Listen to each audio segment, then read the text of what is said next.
The Silent Challenger. The stars hung silently across the vast expanse of the Taurus sector, a realm that had belonged to the galactic hegemony for over 3,000 years. Commander Darius Terrace stood at the observation deck of Outpost Helios, his scaled hands clasped behind his back as he gazed at the distant nebula that marked the boundary of hegemony space. As a Novalian, his people had been among the founding members of the hegemony, an alliance of 17 spacefaring species that had brought order and stability to this quadrant of the galaxy. Order was everything to the hegemony. For millennia, they had expanded methodically across the stars, incorporating new species when beneficial, containing those deemed too aggressive or unpredictable. The Taurus sector was particularly important, a strategic junction of trade routes and resource-rich systems that served as the backbone of hegemony prosperity. Commander, the calm voice of Lieutenant Vexa came through his neural implant. Long-range scanners have detected an anomaly at the outer boundary. Terrace frowned. Classification: unknown, sir. It appears to be a vessel, but the configuration doesn't match any known hegemony or ally design. Terrace turned from the stars and strode across the gleaming floor of the observation deck toward the command center. Outpost Helios was the pride of the sector, a massive station that served as both military headquarters and diplomatic hub for the various species that traveled through hegemony space. Unidentified vessels simply didn't appear here. "Show me," he ordered as he entered the command center. The holographic display at the center of the room flickered to life, showing a sleek vessel moving at a steady pace toward the heart of the sector. Its design was strange, elegant yet functional, with no visible weapons, but clearly built for deep space travel. "Have we established communication?" Terrace asked. "They're not responding to standard hegemony hails, sir," Vexa replied, her four hands moving rapidly across the control panel. As a Kellen, she possessed both the extra limbs and processing capability that made her species invaluable as technical officers. "Origin," Terrace pressed. "That's what's strange, sir," Vexa said, her large eyes blinking rapidly. "The vessel appears to have emerged from the direction of the Sol system." The command center fell silent. Every officer present knew what that meant. Humans. The Sol system was home to a primitive species that had barely managed interplanetary travel when the hegemony discovered them 2 centuries ago. The Oversight Council had classified them as a Category 3 civilization, curious and adaptive, but technologically immature and confined to their home system by their limited understanding of physics. Contact had been minimal. The hegemony maintained a distant observation post and occasionally sent cultural specialists to gather information, but humans were considered unremarkable, just another species that would eventually either advance enough to join the galactic community or destroy themselves through their fractious nature. "Humans don't have ships capable of interstellar travel," Terrace said flatly. "Your analysis is flawed." "The signature is unmistakable, sir," Vexa insisted. "The radiation pattern from their propulsion system contains elements unique to Earth's solar composition." Terrace studied the approaching vessel with growing concern. "Magnify." The image zoomed in, revealing markings on the hull.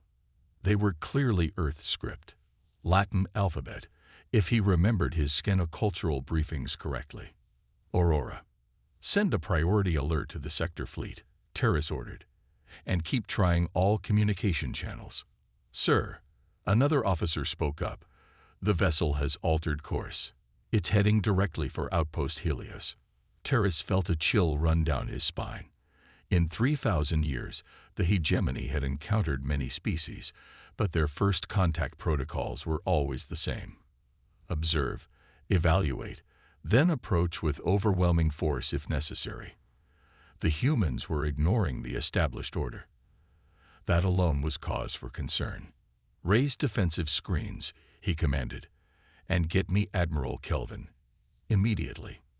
Admiral Zorith Kelvin, Supreme Commander of the hegemony's 8th Fleet, was not pleased to have his meditation cycle interrupted. His holographic image flickered with poorly concealed irritation as he listened to Terrace's report. A single human vessel, Kelvin said dismissively. Commander, surely your outpost can handle one primitive ship without requiring my attention. With respect, Admiral, Terrace said carefully, this vessel doesn't match any known human technology we've observed. Its approach indicates capabilities we didn't believe humans possessed. Kelvin's feathered crest flattened against his skull, a sign of annoyance among the Avari. The Oversight Council's assessment of human technological development has been consistent for decades. They are nowhere near achieving practical faster-than-light travel.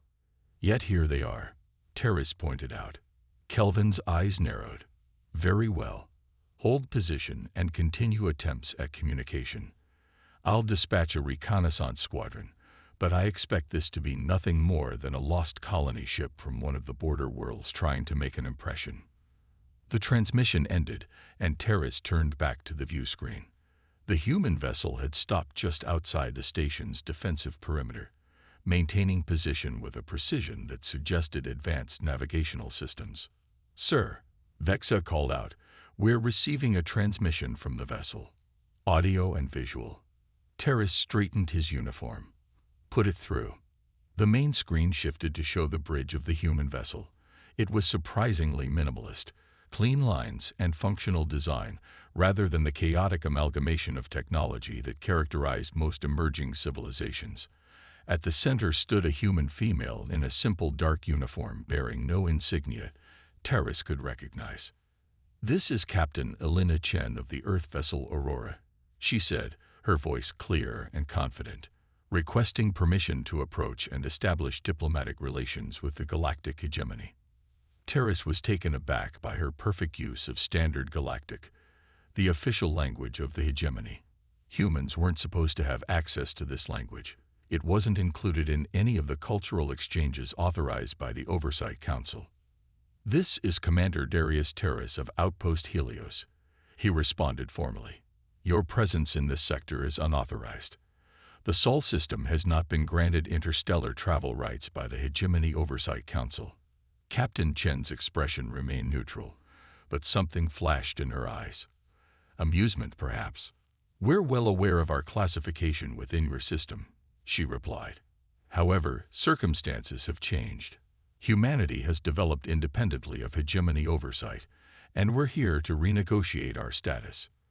Terrace felt his scales tighten against his skin, a physiological response to stress his species had never evolved away from despite millennia of technological advancement. That's not how the process works, he informed her. New species must undergo proper evaluation and integration protocols before. Commander, Chen interrupted politely but firmly, we are not a new species seeking admission. We are announcing our arrival as an independent spacefaring civilization. The distinction is important. The audacity stunned Harris. In 3,000 years, no species had simply announced themselves as equals to the hegemony. It wasn't done. Your single vessel hardly constitutes a significant presence, he said, trying to regain control of the conversation. Captain Chen smiled slightly. This vessel is merely a diplomatic envoy. I assure you, humanity's presence extends far beyond what you currently perceive. Before Terrace could respond, Vexa called out urgently, Commander, the human vessel is scanning us. Advanced frequencies, penetrating our security barriers. Cease your scans immediately, Terrace demanded. My apologies, Chen said, not sounding particularly apologetic. Standard protocol for my people when encountering unknown technology. Force of habit.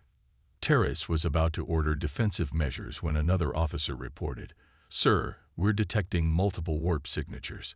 The 8th Fleet Reconnaissance Squadron has arrived. On the view screen, Captain Chen glanced at something off-screen, then returned her attention to Terrace. It seems your reinforcements have arrived.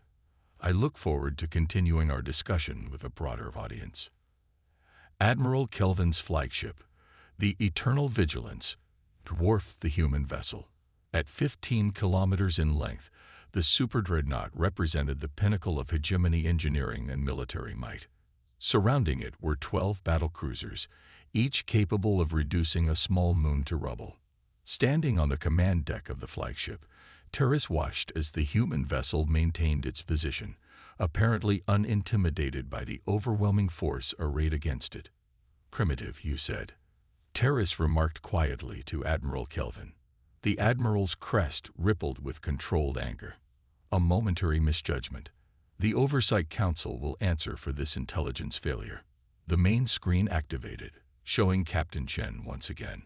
She acknowledged the Admiral with a respectful nod. "Admiral Kelvin, I presume. I am Captain Elena Chen of Earth. I'm pleased to have the opportunity to speak with a high-ranking official of the hegemony." Kelvin stepped forward, his tall frame radiating authority. "Captain Chen, you have entered restricted space without authorization. Your presence here violates multiple hegemony directives regarding developmental isolation of pre-spacefaring species." "With respect, Admiral," Chen replied calmly, "Earth hasn't been pre-spacefaring for quite some time. Your observation posts in our system were designed to monitor surface activity and near-orbit operations. They weren't equipped to detect our deeper space initiatives." "Impossible," Kelvin declared. "Our monitoring technology is unparalleled." Chen's expression remained diplomatic. "Everyone has blind spots, Admiral. Yours happened to be in assuming that a species under observation would behave according to your expectations." Terrace watched the exchange with growing fascination. The human showed none of the deference expected when addressing hegemony leadership. Either she was recklessly ignorant of protocol, or she genuinely believed herself to be negotiating from a position of equality. "Captain," Kelvin said, his voice dangerous and soft, "perhaps you fail to appreciate your situation. You are one vessel facing the might of the hegemony's 8th Fleet. Whatever technological advances you believe you've made, they cannot possibly match 3,000 years of development across 17 advanced civilizations." Chen nodded thoughtfully. "A fair assessment from your perspective. However, metrics of advancement aren't always linear. Sometimes a fresh approach yields unexpected results." "Enough wordplay," Kelvin snapped. "You will power down your vessel and prepare to be boarded.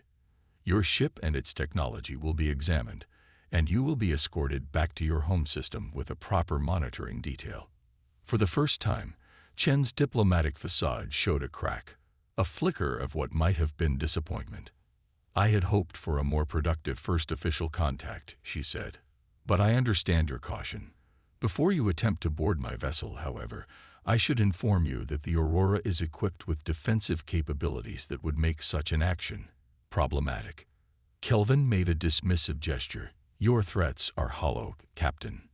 "Not threats," Chen corrected. "Information freely given to avoid unnecessary conflict." Kelvin had endured enough. With a sharp motion to his communications officer, he ordered, "Activate tractor beams. Bring their vessel into the main hangar bay." The officer acknowledged and executed the command. The massive tractor systems of the Eternal Vigilance powered up, projecting gravitational fields designed to immobilize and capture the small human ship. Nothing happened. The human vessel remained perfectly stationary, unaffected by forces that could move small asteroids.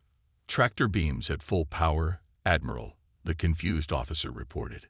No effect. On the screen, Captain Chen remained calm. "As I mentioned, there are aspects of our technology you may find surprising. Now, shall we return to diplomatic discussion, or would you prefer a further demonstration?" Terrace watched as Admiral Kelvin's composure began to fracture.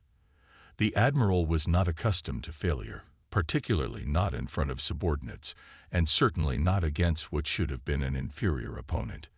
"Target their propulsion systems," Kelvin ordered. "Precision strike only." "Sir," Terrace interjected, "firing on a vessel attempting communication violates hegemony first contact protocols." "This is not a first contact," Kelvin snapped. "This is a containment operation against a Category 3 civilization that has overstepped its bounds." The weapons officer hesitated momentarily, then complied. The flagship's forward batteries charged, then released a precisely calibrated energy burst toward the Aurora's engine section. The beam never reached its target. Instead, it seemed to dissipate against an invisible barrier surrounding the human vessel, spreading like water against glass before vanishing entirely. The command deck fell silent. Captain Chen sighed. "Admiral, we genuinely came in peace. Humanity has observed the hegemony for decades. We know your history, your achievements, and yes, your limitations. We chose to reveal ourselves now because we believe cooperation would benefit both our peoples." "How?" Kelvin demanded. "How have you achieved this level of technology without detection?" "Necessity and isolation," Chen answered simply.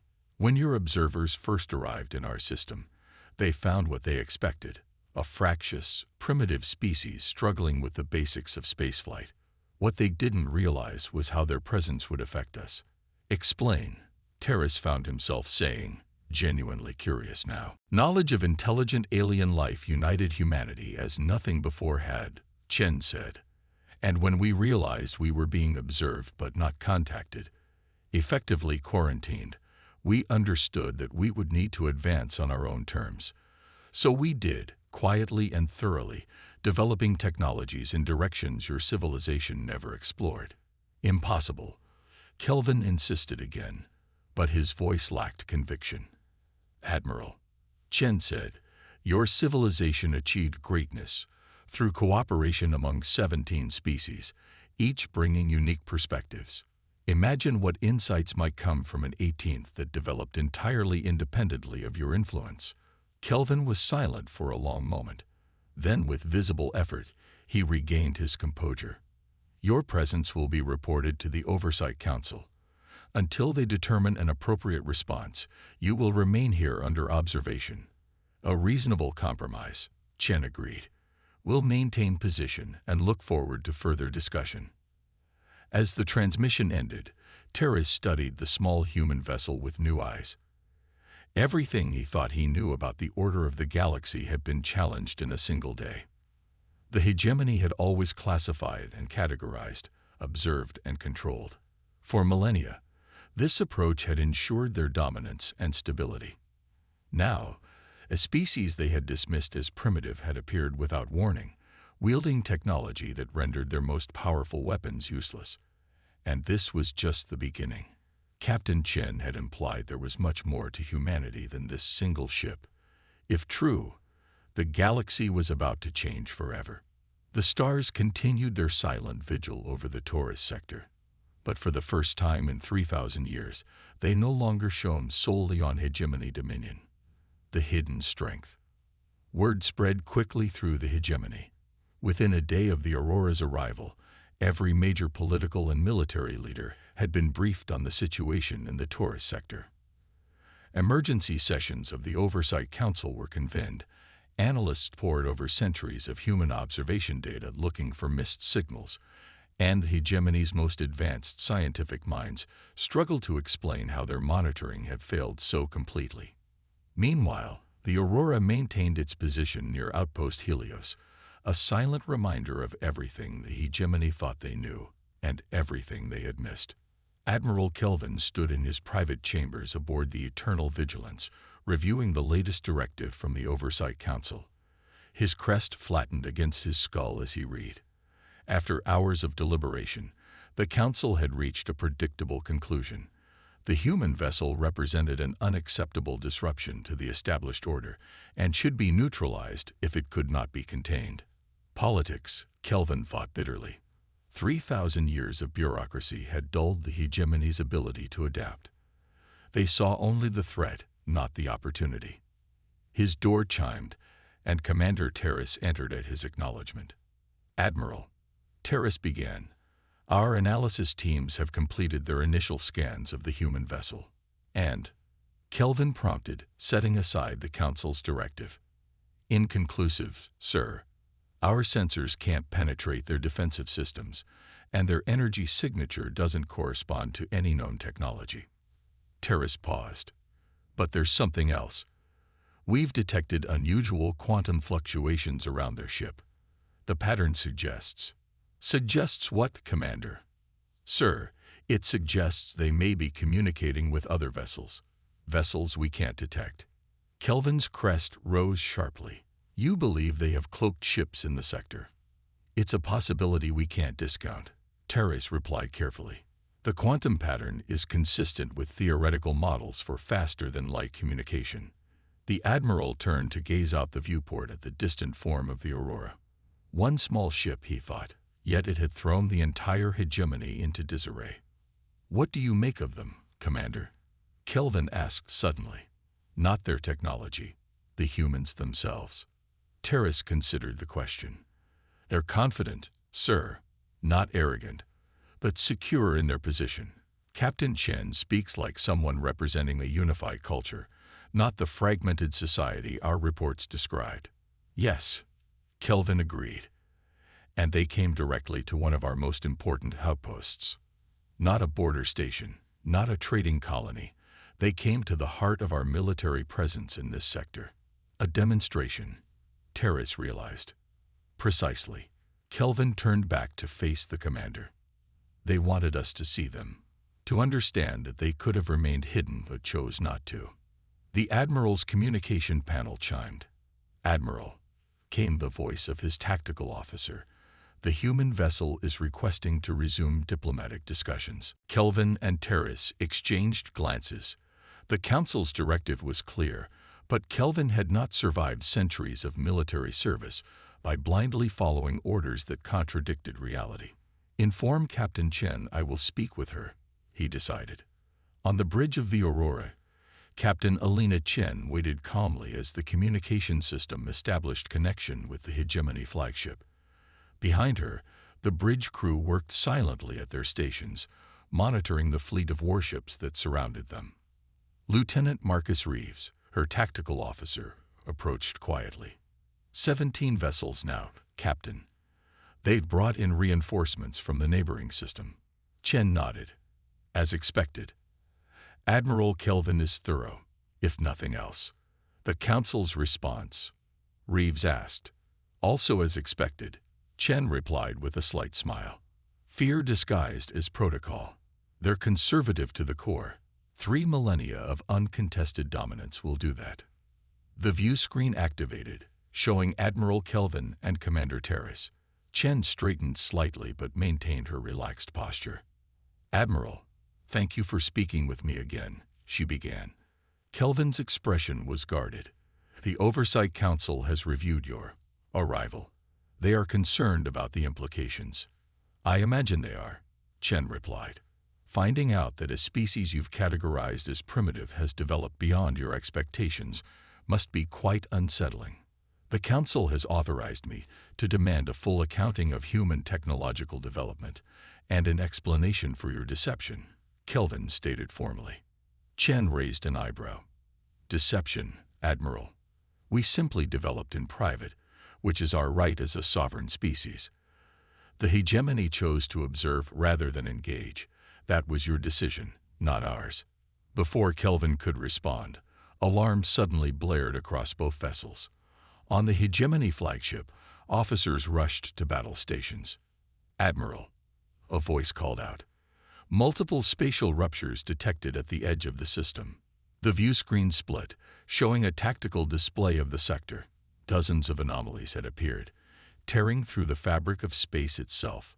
From these wounds in reality emerged shapes that chilled even Kelvin's battle-hardened heart. Void Harbingers, he whispered. The ancient enemy of all life in the galaxy, the Harbingers were believed to be extinct, hunted to the edges of known space by the combined forces of the early hegemony 2,000 years ago. Their ship forms were like nothing built by any known species, organic and mechanical merged into nightmarish configurations that defied conventional understanding. Chen's expression had changed from diplomatic calm to focused alertness. We've detected the same, Admiral. Those are not entities we're familiar with. They're Void Harbingers, Terrace explained quickly. An ancient species that nearly destroyed galactic civilization before the hegemony was fully formed. They were thought to be eradicated centuries ago. Apparently not, Chen observed grimly. On the tactical display, the Harbinger vessels moved with unnatural speed, splitting into smaller groups and heading toward key points in the system.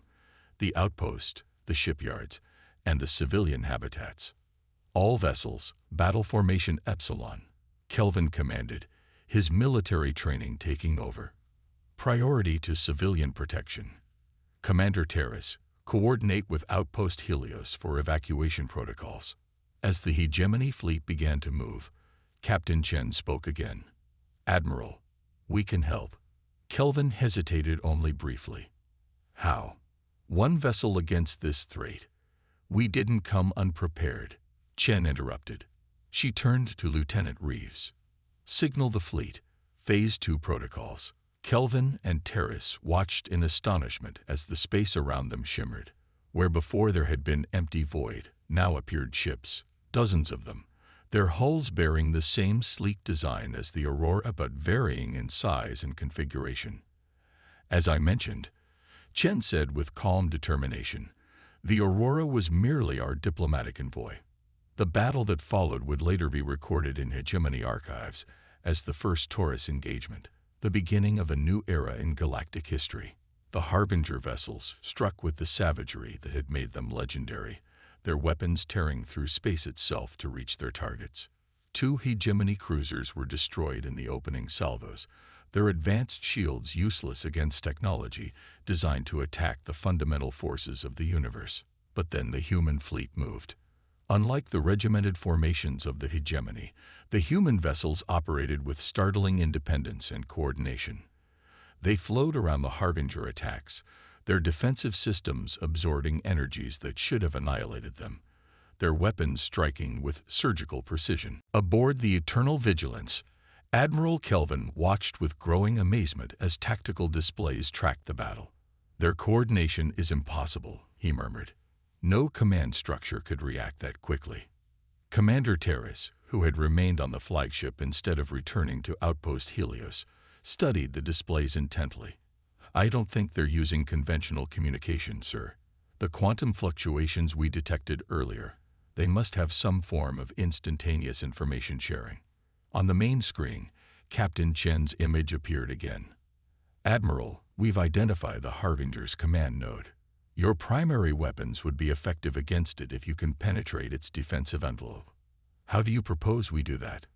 Kelvin asked, setting aside his pride in the face of necessity. We'll create an opening, Chen replied simply. When we give the signal, target these coordinates. Data streamed to the Hegemony flagship's computers. Kelvin studied the attack plan briefly, then nodded. Coordinating now. 3 human vessels, including the Aurora, broke from the defensive formation and accelerated toward the largest Harbinger ship. As they approached, they released what appeared to be thousands of small objects that quickly surrounded the massive enemy vessel. What are those? Terrace asked, fascinated despite the danger. Some kind of autonomous weapons platform, the tactical officer replied. They're creating a localized spatial distortion. The swarm of human devices had formed a perfect sphere around the Harbinger command ship. Within this sphere, space itself seemed to fold and ripple, causing the Harbinger's defensive systems to fluctuate as they tried to compensate for the changing physical constants. Now, Admiral, Chen's voice rang out. Kelvin didn't hesitate. All forward batteries, fire. The Eternal Vigilance unleashed its primary weapon, a focused stream of exotic particles that could destabilize matter at the quantum level. Under normal circumstances, the Harbinger's defenses would have scattered the attack. But caught in the human-created spatial distortion, the enemy vessel's shields failed at precisely the right moment.